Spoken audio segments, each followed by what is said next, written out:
ಒಂದೂರು ಪರಿಚಯ ಆದ್ಮೇಲೆ ಅಲ್ಲಿಗೆ ಪದೇ ಪದೇ ಹೋಗ್ಬೇಕು ಅನ್ಸುತ್ತೆ ಅಲ್ವಾ? ಹಾಯ್ ಗೀತಾ.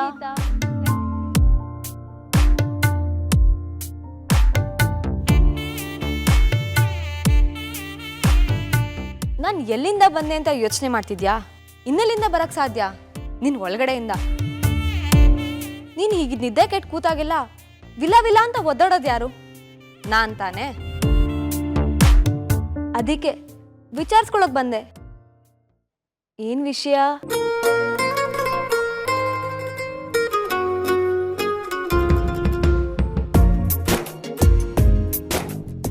ನಾಳೆ ಏನ್ ತೀರ್ಮಾನ ತಗೋಬೇಕು ಅನ್ನೋ ಗೊಂದಲ. ತೀರ್ಮಾನ ಮಾಡಿದ್ಮೇಲೂ ಏನ್ ಗೊಂದಲ? ತೀರ್ಮಾನ ಸರಿ ಇದೆಯೋ ಇಲ್ವೋ ಅನ್ನೋ ಗೊಂದಲ.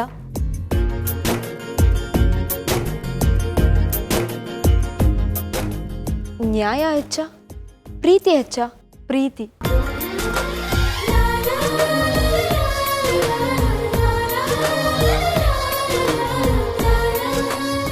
ಇಲ್ಲ ಇಲ್ಲ, ನ್ಯಾಯನೇ. ಅದೇ ಅನ್ಯಾಯ ಆಗಿರೋರ್ಗೆ ಊಟನೂ ಸೇರಲ್ಲ, ಬದುಕಲಿ ನೆಮ್ಮದಿನೂ ಇರಲ್ಲ. ಆದ್ರೆ ಪ್ರೀತಿ ಇಲ್ಲ ಅಂದ್ರೆ ಚಿಕ್ಕ ಬೇಜಾರಾಗ್ಬೋದು ಅಷ್ಟೇ. ಆದ್ರೆ ಅನ್ಯಾಯ ಆಗಿರೋಷ್ಟು ಏನ್ ಬೇಜಾರಾಗಲ್ಲ. ಅದೇ ಅನ್ಯಾಯ ಆದ ಮನಸ್ಸಿಗೆ ಪ್ರೀತಿ ತೋರಿಸಿ ನೋಡು, ಅನ್ಯಾಯ ಮರ್ತೋಗುತ್ತೆ. ನ್ಯಾಯನೂ ಬೇಡ ಅನ್ಸುತ್ತೆ, ಪ್ರೀತಿ ಒಂದಿದ್ರೆ ಸಾಕು ಅನ್ಸುತ್ತೆ. ನೀನೊಂದ್ ಕೆಲ್ಸ ಮಾಡು, ವಿಜಿ ಮಾಡಿದ ಕೆಟ್ಟದನ್ನ ಒಂದ್ ತಕಡಿಲಿ, ವಿಜಿ ತೋರಿಸ್ತಾ ಇರೋ ಪ್ರೀತಿನೇ ಒಂದ್ ತಕಡಿಲಿ. ಅದನ್ನ ನಿಧಾನಕ್ಕೆ ತೂಗು. ಯಾವ್ದು ಹೆಚ್ಚು ತೋರಿಸುತ್ತೆ? ಒಂದೊಂದ್ ಕೈಯಿಂದ ತಕಡಿ ತೂಗಿದ್ರೆ ಯಾವ್ದು ಅಂತ ಹೇಳಕ್ ಕಷ್ಟ ಆಗುತ್ತೆ. ಅದ್ಯಾಕೋ ಗೊತ್ತಿಲ್ಲ, ಗೊಂದಲದ ಗೋಂದಿಂದ ನನ್ನನ್ನ ನಾನು ಬಿಡಿಸ್ಕೊಳಕ್ಕೆ ಆಗ್ತಿಲ್ಲ. ಮನ್ಸು ನೀರಾಗಿದ್ರೆ ಕಲ್ಲೆಸ್ದಾಗ ಅಲೆ ಹೇಳುತ್ತೆ. ಅದೇ ಮನ್ಸು ಕಲ್ಲಾಗಿದ್ರೆ ಮನ್ಸನ್ನ ಗಟ್ಟಿ ಮಾಡ್ಕೋಗೀತಾ?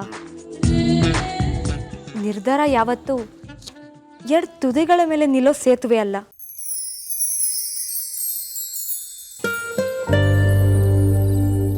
ಅದು ಉಬ್ಬು ತಗ್ಗು ಇಲ್ದಿರೋ ಸಂವಾದ ಜಾಗದಲ್ಲಿ ಮಾತ್ರ ನಿಲ್ಲೋ ಅಂತ ಕಂಬ. ನಾಟಕದ ಮದ್ವೆ ನಿಜವಾದ ಮದ್ವೆ ಆದ್ರೆ ಇಷ್ಟು ದಿನ ವ್ಯರ್ಥ ಆಗಿದ್ ನಿನ್ ಬದುಕುಗೆ ಒಂದ್ ಅರ್ಥ ಸಿಗುತ್ತೆ. ಆಯ್ಕೆಗಳೇ ಇಲ್ಲದ ಅತಂತ್ರ ಭಾವ ಆಚೆ ಹೋಗುತ್ತೆ. ವಿಜಿ ನಿನ್ ಪ್ರೀತಿಲ್ ಬಿದ್ದು ನಿನಗೆ ಬೇರೆ ದಾರಿನೇ ತೋರಿಸ್ತಾ ಇದ್ದಾನೆ. ಅದರಲ್ಲಿ ಹೆಜ್ಜೆ ಹಾಕಕ್ಕೇನ್ ನಿನಗೆ?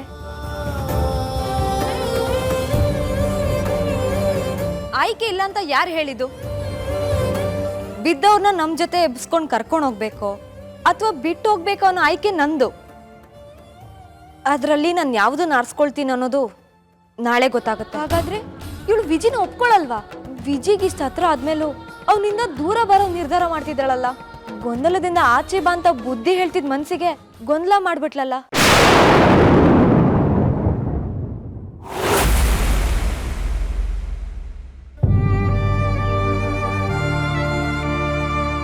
ಯಾಕೆ ಹೀಗೆ ಮಾಡ್ಬಿಟ್ಟೆ ಗೀತಾ? ನಿನ್ನಿಂದ ನಾನು ಇದನ್ನ ನಿರೀಕ್ಷೆ ಮಾಡಿರಲಿಲ್ಲ. ನಾನು ನಿಮ್ಮಮ್ಮನ್ನ ನಿನ್ನ ಹತ್ರ ಕಳಿಸಿದ್ದು ನೀನು ಅವಳಿಗೆ ಸಮಾಧಾನ ಮಾಡಲಿ ಅಂತ, ಅವಳು ತಲೆ ಕೆಟ್ಟು ಕೂತ್ಲಿ ಅಂತಲ್ಲ. ನಾನು ಟೆನ್ಷನಲ್ಲಿ ಇದ್ದೀನಿ. ನಿಮ್ಮಮ್ಮನೂ ಟೆನ್ಷನಲ್ಲಿ ಇದ್ದಾಳೆ. ಆ ಟೆನ್ಷನ್ನು ನೀನು ಕಡಿಮೆ ಮಾಡುವಂತಲೇ ಅವಳನ್ನ ನಿನ್ನ ಹತ್ರ ಕಳಿಸಿದ್ದು. ಅದೇನೋ ತಾಳಿ ತೋರಿಸ್ಬಿಟ್ಟು ಅವಳ ಜೊತೆ ಮದುವೆ ಮಾಡು ಅಂತ ಕೇಳ್ತಿಂತಲ್ಲ, ಏನು ತಮಾಷೆ ಮಾಡ್ತಿದ್ಯಾ ನೀನು? ಈಗ ಯಾವ ನ್ಯಾಯ ವಿಜಿ? ಅನ್ಯಾಯ ಆಗೋಯ್ತು ದೊಡ್ಡ ಮಾವ. ನನ್ನ ಪ್ರೀತಿಗಿಂತ ಅನ್ಯಾಯ ಆಗುತ್ತೆ ಅಂತ ಕಲ್ಪನೆನೂ ಮಾಡ್ಕೊಂಡಿರ್ಲಿಲ್ಲ. ಈಗ ಅಂಥದ್ದೇನಾಯ್ತು? ಯಾವ ತಾಳಿ ಗೀತಾ ಕೊರಳಿಗೆ ಕಟ್ಟಬೇಕು ಅಂತ ದೇವಸ್ಥಾನದಲ್ಲಿ ಕಾಯ್ತಿದ್ನೋ, ಯಾವ ತಾಳಿ ನನ್ನ ಗೀತಾನ ಒಂದು ಮಾಡುತ್ತೆ, ನಮ್ಮ ಪ್ರೀತಿಗೆ ಒಂದು ಅರ್ಥ ಕೊಡುತ್ತೆ ಅಂತ ನಂಬಿದ್ನೋ,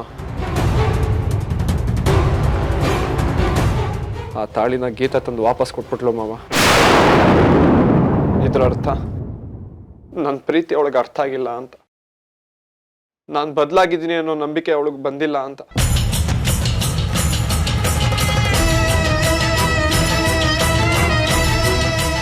ನಾನೀಗ ಏನು ಮಾಡಲಿ?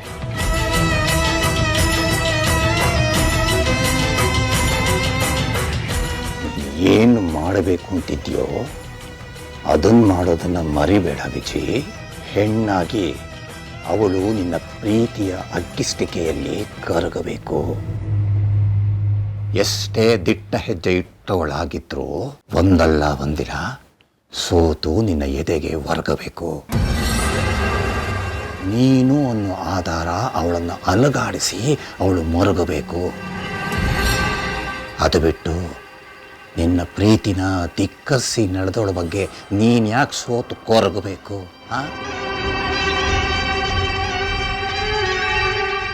ನೀನು ಬದಲಾಯಿಸಿದ್ದು ಮೊಬೈಲನ್ನು, ಒಳಗಿನ ಸಿಮ್ಮನ್ನಲ್ಲ. ಹಸುವಿನ ವೇಷದ ಹುಲಿ ನಿನ್ನೊಳಗೆ ಸಾಯದೇ ಇರಲಿ, ಸತ್ತಿಲ್ಲ. ಏನೇ ಆದರೂ ನಿನ್ನ ನಿರ್ಧಾರ ಬದಲಾಗಬಾರದು ವಿಜಿ.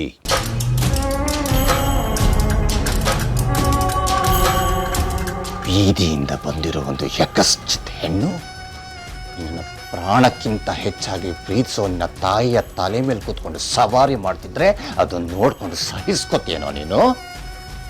ಈ ತೊಟ್ಟಣ್ಣ ಲೈಫಲ್ಲಿ ಯಾರನ್ನೂ ಯಾವತ್ತೂ ಇಂಥದ್ದು ಬೇಕು ಅಂತ ರಿಕ್ವೆಸ್ಟ್ ಮಾಡಿಲ್ಲ. ಇವತ್ತು ನಾನು ರಿಕ್ವೆಸ್ಟ್ ಮಾಡ್ತಾ ಇದ್ದೀನಿ. ಎಣ್ಣೆ ನಿರ್ಧಾರ. ನೀನು ನಮ್ಮ ಪರವಾಗಿರ್ತೀಯೋ ಅಥವಾ ನಿನ್ನ ತಾಳಿನ ತಿರಸ್ಕರಿಸ್ತಿರೋ ನಿನ್ನ ಹೆಂಡತಿ ಪರನ? ಮಾವ, ಎಷ್ಟು ಸಲ ಇದನ್ನೇ ಕೇಳ್ತೀರಾ? ನಾನು ನಡೆಯೋ ದಾರಿಯಲ್ಲಿ ನೀವೆಲ್ಲರೂ ಇರ್ತೀರಾ, ನೀವು ನನ್ನ ಜೊತೆಗೆ ಬರ್ತೀರಾ. ಇದನ್ನೆಲ್ಲ ನಿಮಗೆ ಮೊದಲೇ ಹೇಳಿದ್ದೀನಿ. ಹೇಳಿದ್ಯಪ್ಪ, ಹೇಳಿದ್ಯಾ. ಅದ ಹೇಳಿದ ಹಾಗೆ ನಡ್ಕೋತಾ ಇಲ್ವಲ್ಲ, ಅದಕ್ಕೆ ನೀನು ಸಿಮ್ಮನ್ನೇ ಬದಲಾಯಿಸ್ಬಿಟ್ಟಿದ್ದೀನೋ ಅಂತ ಅನುಮಾನ ಬಂದಿರೋದು ಸಹಜ ತಾನೇ. ಉತ್ತರ ಕೊಡು ಪ್ಲೀಸ್. ನನ್ನ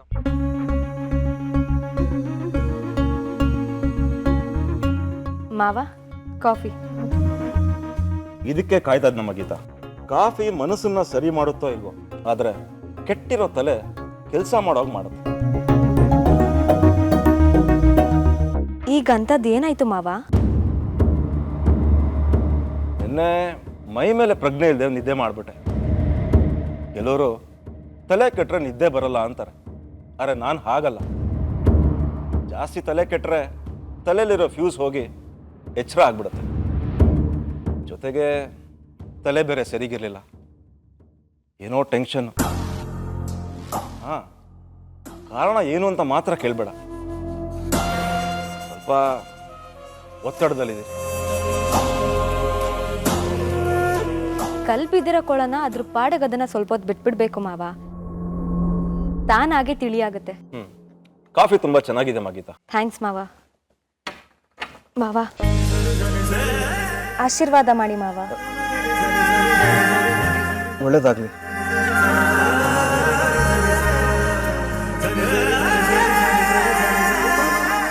ಯಾಕಮ್ಮ ಗೀತಾ ಇದ್ದಕ್ಕಿದ್ದಾಗ ಆಶೀರ್ವಾದ ತಗೋತಾ ಇದೆಯಾ? ಇವತ್ತು ನಾನೊಂದು ಮುಖ್ಯವಾದ ತೀರ್ಮಾನ ತಗೊಂಡಿದ್ದೀನಿ ಮಾವ, ಅದಕ್ಕೆ ನಿಮ್ಮ ಆಶೀರ್ವಾದ ಬೇಕು. ನಮಗ್ ಒಳ್ಳೇದನ್ನೇ ಬಯಸೋ ಮನ್ಸಿನ ಹಾರೈಕೆ ಸಿಗ್ದಾಗ್ಲೇ ಅಲ್ವಾ ನಾವ್ ಅಂದ್ಕೊಂಡಿದ್ದಾಗೋದು. ನನ್ನ ಮಗನ್ನ ತಿದ್ದಿ ತೀಡಿ ಒಬ್ಬ ಜವಾಬ್ದಾರಿಯುತ ಮನುಷ್ಯನಾಗಿ ಮಾಡಿರೋ ನಿನ್ಗೆ ನನ್ನ ಆಶೀರ್ವಾದ ಯಾವತ್ತಿದ್ರೂ ಇರುತ್ತಮ್ಮ ಗೀತಾ. ಥ್ಯಾಂಕ್ ಯು ಮಾವ. ಹೌದು, ವಿಜಿ ಇವತ್ತು ಹೇಗಿದ್ದಾನಮ್ಮ? ಇವತ್ತಿಂದ ನಾವಿಬ್ರು ಕಾಲೇಜ್ಗೆ ಹೋಗ್ಬೋದು, ಅಷ್ಟು ಹುಷಾರಾಗಿದ್ದಾನೆ ಮಾವ. ಹೋಗ್ಬನ್ನಿ. ಗಂಡ ಹೆಂಡತಿ ಅದೆಲ್ಲಿದ್ರೂ ಚಂದಾನೆ. ಒಳ್ಳೇದಾ? ಥ್ಯಾಂಕ್ ಯು ಮಾವ.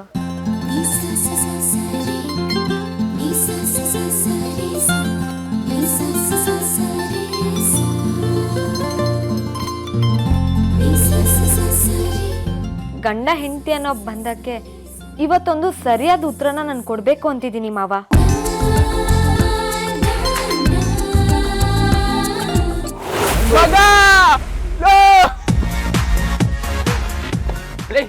ಏನ ಮಾಡ್ತಿದ್ಯಾ? ಡ್ಯಾನ್ಸ್ ಪ್ರಾಕ್ಟೀಸ್ ಮಾಡ್ತಾ ಇದೀನಿ, ಮಾಡ್ರೋ ಮಗ. ಇದೆಲ್ಲ ಬಿಡ, ಸ್ಟೆಪ್ ಹಂಗಚ್ಚು ಸ್ಟೆಪ್ ಹಾಕ್ಬೇಕ. ಏಯ್, ಏನೋ ಆಗಿದೆ ನಂಗೆ. ಮೊದಲು ಮ್ಯಾಟ್ರ್ ಹೇಳು. ಒಳ್ಳೆ ಕೋತಿ ತರ ಕುಣಿತಾ ಇದೆಯಲ್ಲ ಮಗ. ಎಲ್ರಿಗೊಂದು ಗುಡ್ ನ್ಯೂಸ್ ಇದೆ ಕಣ್ರೋ. ಏನೋ ಅದು? ನಮ್ ವಿಜಿ ಬದ್ಲಾಗ್ಬಿಟ್ಟ ಕಣ್ರೋ. ನಮ್ ಹಳೆ ವಿಜಿ ನಮ್ಗೆ ವಾಪಸ್ ಸಿಕ್ಬಿಟ್ಟ. ಏನೋ ಹೇಳ್ತಾ ಇದೀಯಾ? ಕಾಲೇಜಿಗೆ ಬರ್ತಾ ಇರೋನು ಹಳೆ ವಿಜಯ್ ಅಲ್ಲ, ಗೀತೆಯಿಂದ ಮರು ಜನ್ಮ ಪಡ್ಕೊಂಡಿರೋ ಹೊಸ ವಿಜಯ್. ಇಲ್ಲ ಮಗ, ಸಂಜೆ ಪಬ್ಬಲ್ ಪಾರ್ಟಿ ಮಾಡೋಣ, ಕುಡ್ದು ಟೈಟ್ ಆಗೋಣ ಅಂತ ವಿಜಿನೇ ಹೇಳ್ದ ಕಣೋ.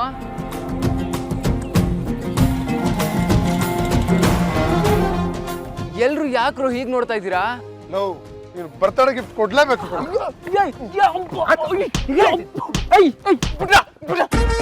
ಯಾಕ್ರೋ ಹೊಡಿತಿದ್ದೀರಾ? ಲವ್ ಈ ತರ ಸುಳ್ಳು ಹೇಳಿದ್ರೆ ನಿನ್ಗೇನ್ ಮುತ್ತ ಕೊಡ್ತಾರೆ? ಅಲ್ಲ ಕಣೋ, ವಿಜಯ್ಗೆ ಗೀತಾ ಮೇಲೆ ಪ್ರೀತಿ ಆಗಿದ್ದಿಂದ ನಮಗ್ ಸಿಂಗಲ್ ದಮ್ ಹೊಡೆಯಕ್ಕೆ ಸಿಗ್ತಾ ಇಲ್ಲ. ಅಂತದ್ರಲ್ಲಿ ವಿಜಯ್ ಪಾರ್ಟಿ ಮಾಡೋಣ ಅಂತ ಕರೆದಿದ್ದಾನೆ ಅಂದ್ರೆ ಲೇ, ಪೂರ್ತಿ ಹೇಳ್ದು ಕೇಳಿಸ್ಕೊಳ. ನಿನ್ಗೆ ಹೊಡಿತೀನಿ ಮಗನೇ. ಗೊತ್ತಿಲ್ಲ ಮಗ, ಆದ್ರೆ ಇಲ್ಲಿ ಪಾರ್ಟಿ ಫಿಕ್ಸ್ ಅಂತ ಹೇಳಿದ್ಮೇಲೆ ಅಲ್ಲಿ ಗೀತಾ ಔಟ್.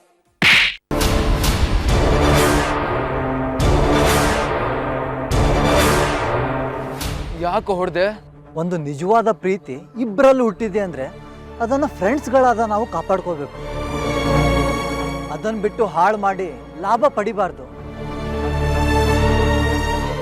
ಇಲ್ಲ ಮಗ, ವಿಜಯ್ ಪಾರ್ಟಿ ಮಾಡೋಣ ಅಂತ ಹೇಳಕ್ಕೆ ಸಾಧ್ಯನೇ ಇಲ್ಲ.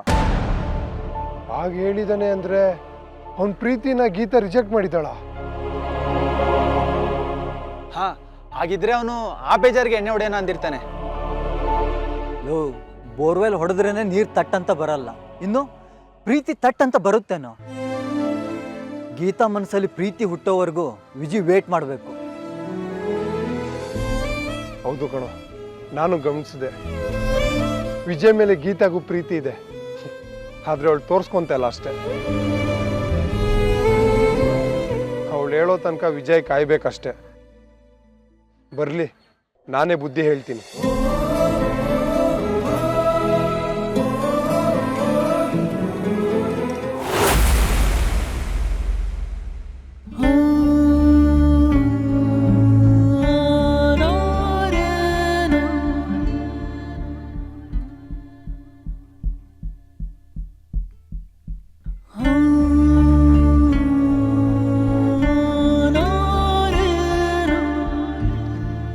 ವಿಜಿ,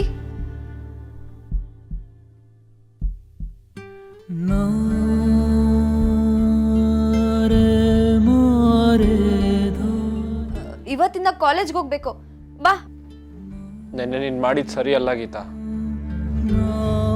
ನೀನು ಆ ರೀತಿ ಮಾಡ್ತೀಯ ಅಂತ ನಾನು ಅಂದ್ಕೊಂಡಿರ್ಲಿಲ್ಲ. ನೀನು ಕೊಟ್ಟಿದ್ದು ಉಡುಗೊರೆನಲ್ಲ, ಶಿಕ್ಷೆನ. ವಿಜಿ, ಯಾವ ತಪ್ಪು ಯಾವ ಸರಿ ಅಂತ ನನಗೆ ಗೊತ್ತಿದೆ. ನಡಿ ಕಾಲೇಜ್ಗೆ ಹೋಗೋಣ. ನಾನು ನನ್ನ ಬದುಕಿನ ಬಗ್ಗೆ ಮಾತಾಡ್ತಾ ಇದ್ದೀನಿ. ನಾನು ಕಾಲೇಜ್ ಬಗ್ಗೆ ಮಾತಾಡ್ತಾ ಇದ್ದೀನಿ. ಕಾಲೇಜು ನಮ್ಮ ಬದುಕಿನ ಒಂದು ಭಾಗ ತಾನೆ. ಕಾಲೇಜಲ್ಲಿ ಪಾಠ ಕೇಳಿದ್ರೆ ಮಾತ್ರ ನಮ್ಮ ಬದುಕನ್ನ ಬೇಕಾದಾಗ ರೂಪಿಸ್ಕೋಬಹುದು. ಬಾ, ನಡಿ ಕಾಲೇಜ್ಗೆ ಹೋಗೋಣ.